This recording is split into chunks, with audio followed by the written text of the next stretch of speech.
Segera Anda dengarkan luar biasanya Jawa Timur dalam Potret Jawa Timur. Potret Jawa Timur.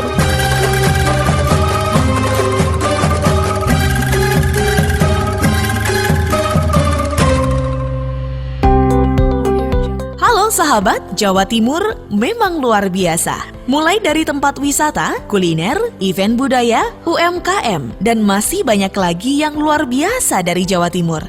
Nah, setiap Sabtu dan Minggu, luar biasanya Jawa Timur akan hadir setiap jam 8 pagi dan 4 sore di program Potret Jawa Timur. Nuansa religi lekat dengan Kabupaten Sidoarjo. Hal ini terbukti dengan banyaknya pondok pesantren dan masjid-masjid tua. Nah, kali ini ada sebuah cerita masjid yang sudah berdiri sejak tahun 1900-an. Bisa dikatakan umurnya sudah 100 tahun lebih. Masjid Al-Hidayah namanya. Diding Yunarto, Suara Sidoarjo. Sahabat, perkembangan agama Islam tidak lepas dari peran masjid. Bahkan di masa perjuangan, masjid bisa menjadi pusat pergerakan melawan penjajah. Salah satunya adalah Masjid Al-Hidayah yang ada di daerah Gedangan, Sidoarjo. Banyak warga yang mengatakan Masjid Al-Hidayah adalah salah satu masjid tertua di Sidoarjo. Menurut Ahmad Basori Mufti, pengurus dan salah satu takmir di Masjid Al-Hidayah, tidak ada data pasti kapan masjid ini dibangun. Di belakang masjid ini kan ada makam. Itu ada yang dimakamkan 1924.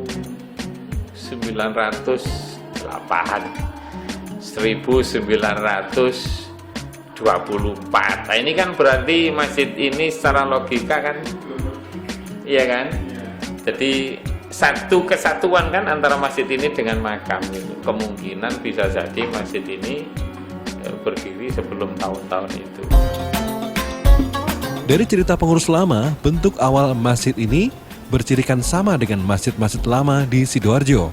Dan masjid ini ciri khasnya pada saat itu adalah berbentuk joglo. Jadi masjid yang berbentuk joglo itu pada saat itu Masjid Al-Abror, Masjid Buduran, Masjid Ngedangan, terus ada lagi di Waru sebelum ada pelebaran jalan itu, sama di Masjid Agung Sunan Ampel. Ada lagi satu bukti bahwa Masjid Al-Hidayah adalah masjid lama. Mahkota itu peninggalan masjid lama. Itu berupa tembaga yang persis di atasnya itu seperti di atasnya pohon nanas. Nanti bisa dilihat di situ. Bahkan sampai sekarang yang tertembus peluru itu lubang-lubangnya masih kelihatan. Masjid Al-Hidayah terletak di Jalan Ayani, Kecamatan Gedangan, Sidoarjo. Meskipun sekarang terlihat modern, tetapi masih menyimpan bukti sebagai salah satu masjid tertua di Sidoarjo.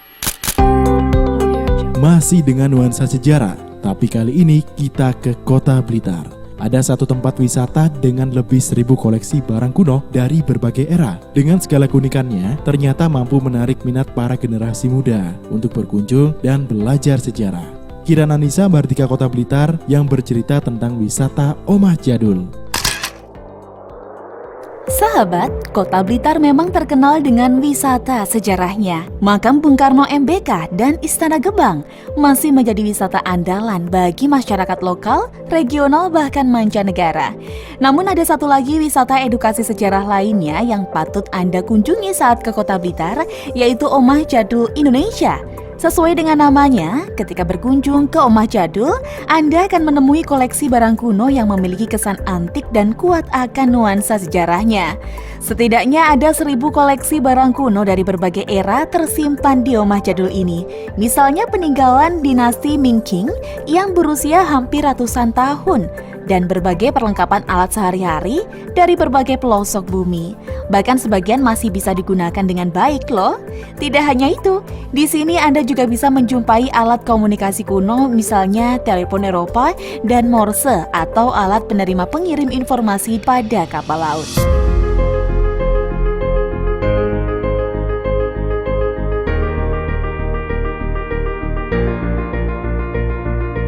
Pemilik Omah Jadul ini bernama Ida Suharja.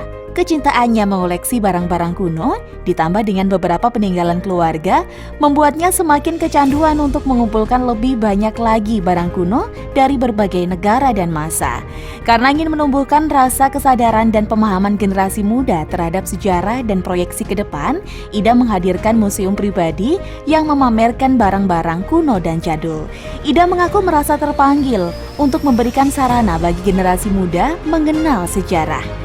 Menurutnya, Museum Omah Jadul Indonesia mengenalkan gerakan 5 langkah menuju nasionalisme, yaitu mengenali, menghargai, menyelamatkan, merawat, dan melestarikan mahakarya leluhur bangsa.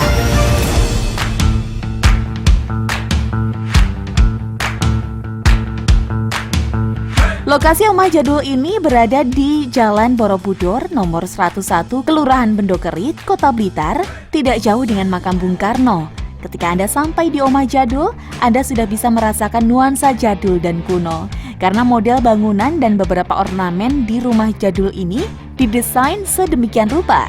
Selain enak dipandang, tentu membuat Anda semakin bersemangat untuk bersuah foto.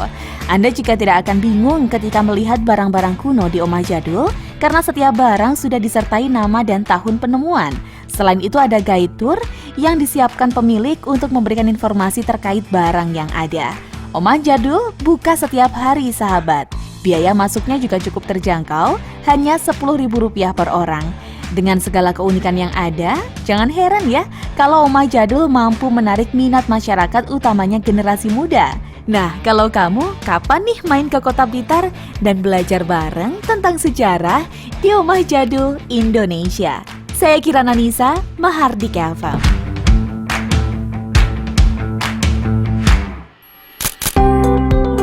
Potensi wisata pantai di Kabupaten Blitar menjadi salah satu pesona tersendiri. Kali ini, Oza Ahmad Persada Blitar bercerita tentang sebuah pantai yang ada dalam kawasan panjang pesisir selatan Blitar. Pantai Selok Dadap namanya. Dijamin pemandangan batu karangnya bisa bikin ketagihan untuk bersuah foto.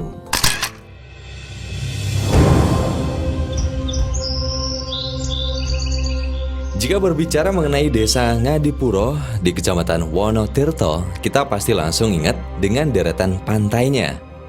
Ya, desa ini memang memiliki hamparan pantai yang cukup melimpah.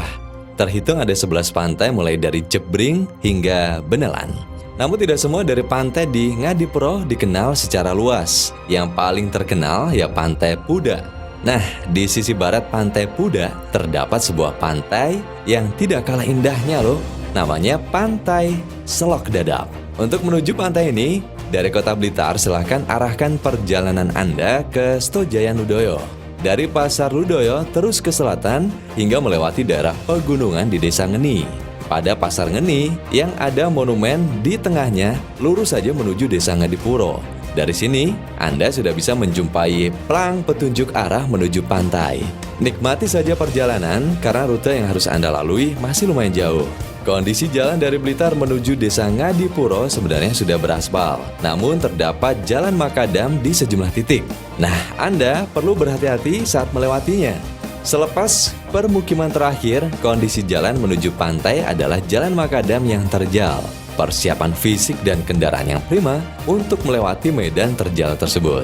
Nah, setelah bersusah payah, Anda akan disuguhkan pemandangan yang indah. Pantai Selok Dadap memiliki pemandangan yang cukup menawan. Pantai kecil ini tampak indah saat dilihat dari atas bukit. Saat Anda turun dan tiba di pantai, keindahannya akan berlipat ganda. Pantai Selok Dadap memiliki pasir putih yang lembut. Ronanya tampak serasi dengan warna air laut yang jernih. Perjalanan yang berat yang Anda lalui akan terbayar lunas oleh keindahan Pantai Selok Dadap. Untuk lebih tepatnya, Pantai Selok Dadap terletak di Desa Ngadipuro, Kecamatan Wonotirto, Kabupaten Blitar. Selamat berwisata.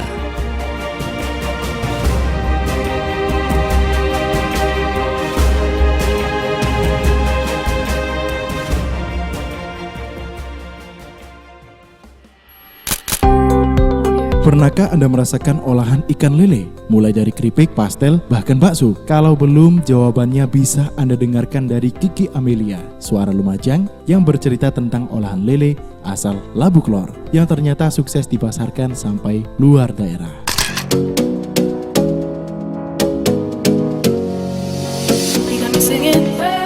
Produk olahan dari hasil budidaya ikan lele yang dikelola melalui badan usaha milik Desa Labruklor, Kabupaten Lumajang, sukses dipasarkan hingga luar Provinsi Jawa Timur, diantaranya yakni Bali dan Bogor.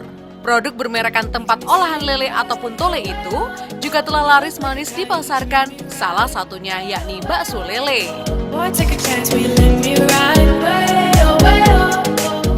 Ahmad Hidayat, Ketua BUMDes Labruklor mengatakan bahwa potensi budidaya ikan lele di daerahnya terbilang sangat besar. Hal itu dapat dilihat melalui hasil olahan yang dikonsumsi menjadi berbagai varian produk makanan seperti pastel lele, kerupuk, keripik, abon, stik, pentol, dan pentol tahu lele. Sementara untuk proses pembudidayaan ikan lele, dijelaskan Dayat cukup dengan menyediakan tempat kolam ikan, setelah itu memilih bibit ikan yang unggul dari hasil perindukan, kemudian penebaran bibit, pemeliharaan hingga mencapai panen.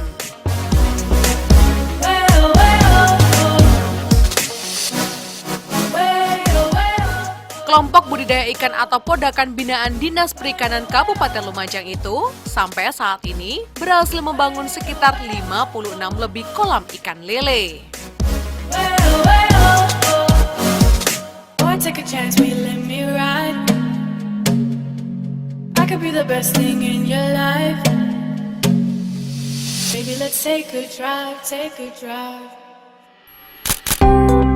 Hasil kerajinan biasanya tidak selalu dibuat dari bahan baru. Seperti di Ngawi, ada mantan tenaga kerja Indonesia atau TKI yang mengolah paralon bekas menjadi beragam souvenir, mulai dari vas bunga, lampu hias, jam dinding, dan masih banyak lagi. Kita dengarkan Anjani dari Suara Ngawi yang punya cerita.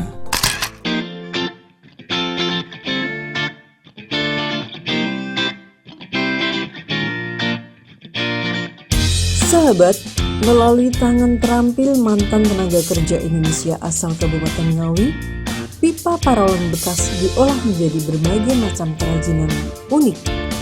Mulai dari lampu hias, tempat tisu, vas bunga hingga jam dinding. Semua terbuat dari paralon bakar. Selain laku di pasaran lokal, kerajinan tersebut bisa terjual hingga ke mancanegara.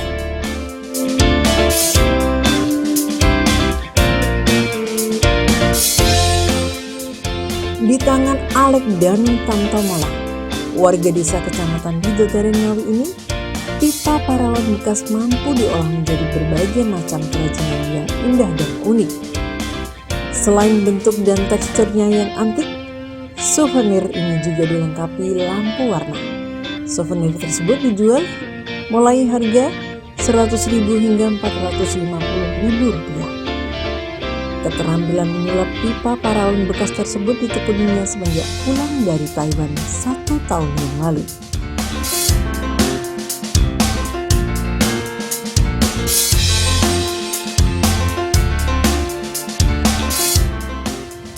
Sahabat, selama bekerja menjadi TKI, dirinya selalu disuguhkan banyaknya pipa paralon bekas yang sulit diolah karena jenisnya. Dan jenis pipa baru ditemukannya setelah pulang ke kampung halamannya di Ngawi. Dan mulai saat itulah dirinya memutuskan untuk tidak kembali ke Taiwan. Dibantu seorang rekan kerjanya, Alek membakar pipa untuk mengeluarkan teksturnya, setelah itu baru dibentuk sesuai dengan keinginannya. Agar nampak indah, souvenir ini dilukis sesuai dengan permintaan dengan menggunakan alat atau mesin. Baru souvenir ini dipasang lampu warna agar lukisan ini muncul saat dinyalakan. Kini karya bapak satu orang anak ini laku terjual hingga ke mancanegara seperti Hong Kong dan Taiwan. Sahabat penasaran ingin memiliki souvenir dari paralon bekas ini? Datang ke kota Ngawi. Anjani, Suara Ngawi.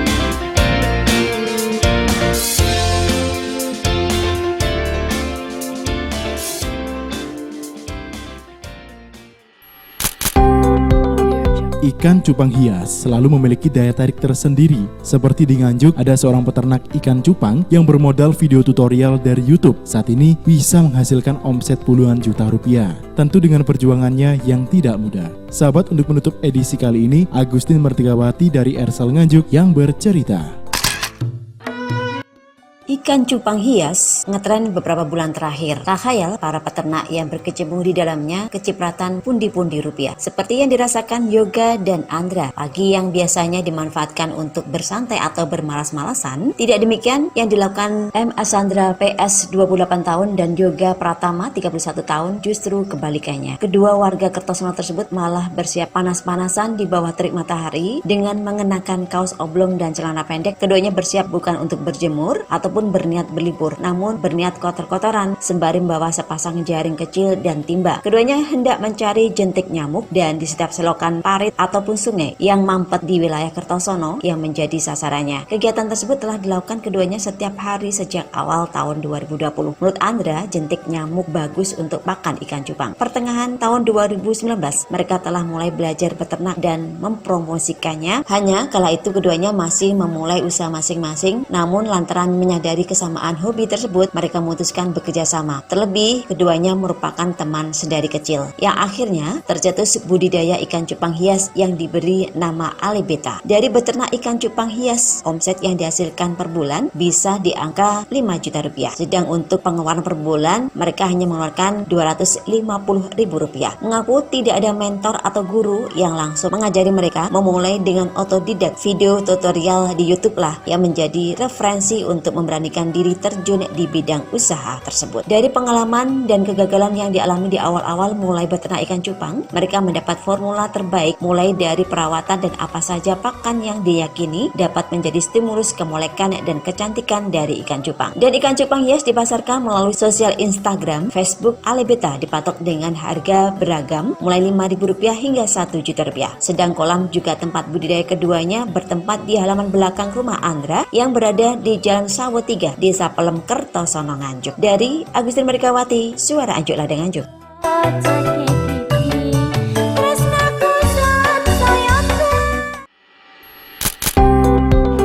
Dan masih banyak luar biasanya Jawa Timur belum terekam dalam potret Jawa Timur kali ini. Nantikan episode berikutnya setiap Sabtu dan Minggu jam 8 pagi dan 4 sore. Anda sudah menyimak potret Jawa Timur disiarkan serentak di Suara Sidoarjo, Persada Kabupaten Blitar, Mahardika Kota Blitar, Pradia Suara Tuban, Ralita Pamekasan, Ersal Nganjuk, Suara Madiun, Suara Gresik, Suara Kota Probolinggo, Suara Lumajang, Suara Ngawi, Suara Sampang, Suara Pacitan, Suara Pasuruan, Blambangan Banyuwangi, Magetan Indah, Wika Mojokerto, Malawapati Bojonegoro, dan RGR Tulungagung.